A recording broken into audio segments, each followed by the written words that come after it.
Hello everybody and welcome back to another video. Today we're going to be discussing and going through the 23-player squad that has been announced by Serina Weigman for the Lionesses. That's going to be involved in the upcoming Summer Euros here on She Scores Bangers.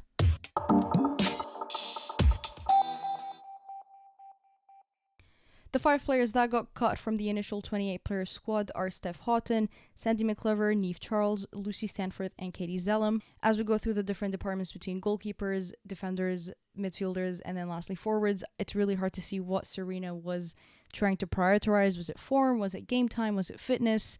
Was it just overall experience on the England squad? And some of these categories are questioned for some of these players. However, I don't think anybody wanted to be in Serina Weigman's position for the past 2 or 3 weeks. Her roster has a ton of talent, so many different stars, so many different playing abilities, a very good balance between veterans who have a lot of experience, especially on the England squad in big tournaments, as well as rookies that are flooding with talent and really wanting to make a stamp on there. The 23-year-old Evertonian goalkeeper has only had 1 cap with the senior squad. I wouldn't say she had the best season with Everton. I don't think any Evertonian had a brilliant season. They had a lot of chaos, mismanagement come in here and there. And so therefore the trio that has been chosen is Mary Earps, Ellie Roebuck, and Hannah Hampton. Earps, the United goalkeeper, has been in contention for being named as England's first choice goalkeeper. However, Weigman has discarded any conversation about this. She has said she wants to keep her options open. She wants to keep the door open for any of those 3 players to go in and show on their own strengths, which is really smart because the 3 that she has chosen have their own abilities, their own characteristics that make them shine from other goalkeepers. Mary had a very good season with the Reds. She showed to be really smart in decision making, really quick, very, very good on defending set pieces. Her biggest downside will probably be her height. We have seen a few chips go past her. A lot of the goals that she does concede are in the top half of the goal. However, that's where Ellie Roebuck comes in. She's quite a tall goalkeeper. She has a very big reach compared to Mary Earps. She's very flexible. She's very fast when she is jumping left and right in the goal, and has been in really good form since coming back from an injury last season. And lastly, Hannah Hampton, who only made her senior debut early on in this year. I would love to see her play against teams who are not very good in defending counterattacks or love a high pressure. Because of her really good vision and distribution, she is able to pinpoint forwards that are running. And if she's able to get it exactly how she usually gets it on a counterattack or a team that's really, really high, she's going to cause a lot of troubles for the other team. And so for the goalkeeper department, I think they're covered. They're good. I think we're going to be seeing a lot of rotation. I don't think we're going to be seeing one stable goalkeeper. I hope Serina Weigman is able to play to these goalkeeper strengths and just kind of keep a good flow going in between. You obviously don't want to risk an injury or burnout, especially in a big competition like this where the dates are quite close to each other. But other than that, I think the trio is going to be a good bunch to save a lot of goals from going in. Moving on to the defenders list, obviously the biggest miss out is Steph Houghton. I really, really hope that this is not the end to her international career. She just recovered from an Achilles injury. She had a major surgery on it. The Achilles is quite a soft spot. It's easy to re-injure again, and I don't think Serina was ready to take that gamble on her. Despite that, this selection did cause some debate and conversation between the fans that even though she may not be fit enough to play on the field, her voice and leadership is necessary in the locker room as well as off the field training.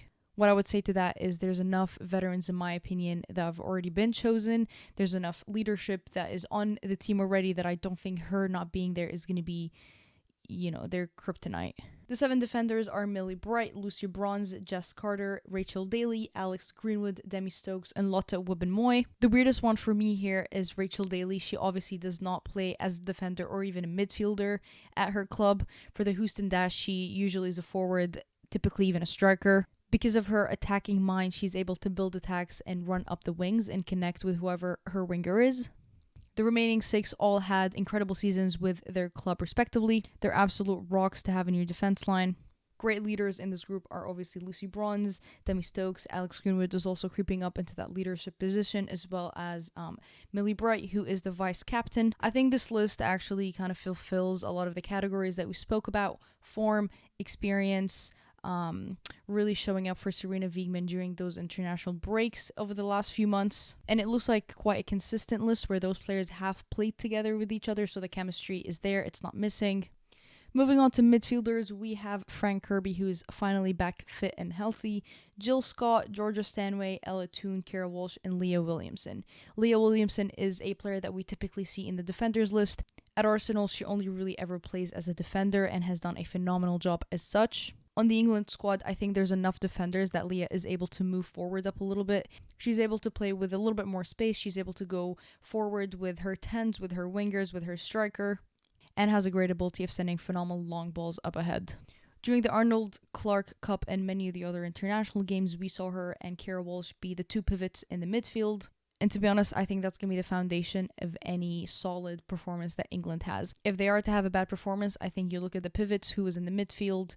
If they've had a strong performance, then you look at the pivots and who was in the midfield, and they probably had a very, very good game. Stanway and Houghton obviously are two players that definitely had to make it onto the squad. I don't think it was a conversation that either one was going to miss out. However, Houghton's captain at club, Katie Zelm, did not make the cut for this one. Katie Zelm actually finished this season to be the player who created the most amount of chances in the WSL. What I did notice is over the last few months and over the last few games that England has had, specifically in the Arnold Clark Cup, Katie was never really in the starting 11. Whenever those subs did come on, she was not usually a sub. It doesn't look like Serina Weigman enjoys or wants Katie Zelm's style of play in her team, which is quite a shame because Zelm is a good player, can create a lot of chances. There's probably a slight chance she can get called in if an injury takes place in the next week or so. But other than that, I think she's pretty disappointed not to make the cut.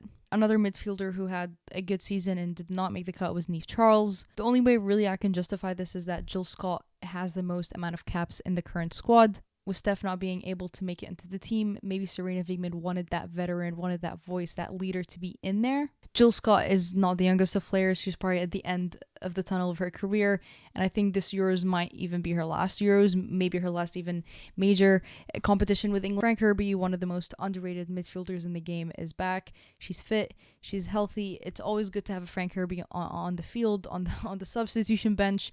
She's a great player you want to have on the roster, and I think a lot of fans are happy to see her back. Quick note, my heart definitely aches for Jordan Nobbs.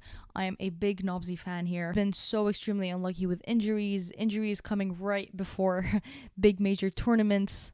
It's announced she's going to be doing a lot of commentating work, a lot of media work, which is really positive because it's good to know that she's going to be around. But I know Jordan definitely wanted to be here, especially missing out on the Olympics, missing out on the World Cup. It's not a position any world-class player would want to be in. Moving on to the forwards, I think this is a deadly list that I don't think any team wants to go up against. It's going to include Bethany England, Lauren Hemp, Chloe Kelly, Beth Mead, Nikita Paris, Alicia Russo, and Ellen White. As mentioned earlier, Lucy Stanford did not make it into the cut this time. I think the forwards she was coming up against are quite tough competition. I'm not really sure if she has to replace someone, who would that be? A player that raises some questions is Nikita Paris. She really did not have a good season at Arsenal. Her stock definitely dropped greatly. Not even with England has she been able to contribute a lot of goals lately. A very good and healthy Chloe Kelly is back. I think her recovery is remarkable. In May of 2021, she had a horrible injury to her ACL, and now June 2022, she's back in remarkable fashion. She came back with injury at the end of the season, played a few games with City, and just showed how good she is. This is her first camp working with Serina Weigman. I am so excited to see Hemp and Chloe Kelly on the ends. It's going to be so fun. Speaking of which, Lauren Hemp, the most informed player, I would say right now, along with... Actually, there's a few informed players, but definitely her and Beth Mead up front. I would say she's in contention for being player of the competition. I'm already calling it. So good, so dynamite, so ruthless, so strong, so fast. You can just go on and on and on about how good Lauren Hemp is. Beth Mead, who we just mentioned, has 12 goals in 8 games, a ridiculous amount of goal involvements. Came on at Wembley against Northern Ireland, scored the fastest hat-trick. Crazy stuff. Lastly, there was a lot of conversations around Ellen White making it onto the team. I found that a little bit surprising. I think even though she's not the star player that she used to be, or she's not the most informed player for City, she's always shown up for England. She's always put on a performance for England. She's great up top. You can send long balls. She's able to head them. She can strike. She's in the box. Ellen White has really never underperformed for England, at least for the past few crucial games. And she's an important striker that you need to have on the roster. I think it's more bizarre to not see Ellen White on the roster than it is to see. It's definitely safe to say that England's going to be scoring a plethora of goals in the upcoming competition. Thank you so much for joining us in today's video. Let us know who you would have picked in the 23-player squad, and if you think there's a player that Serina Weigman should have not chosen or should have chosen. Make sure you follow us here on YouTube as well as on Twitter to stay updated and to continue enjoying the beautiful game. I will see you later.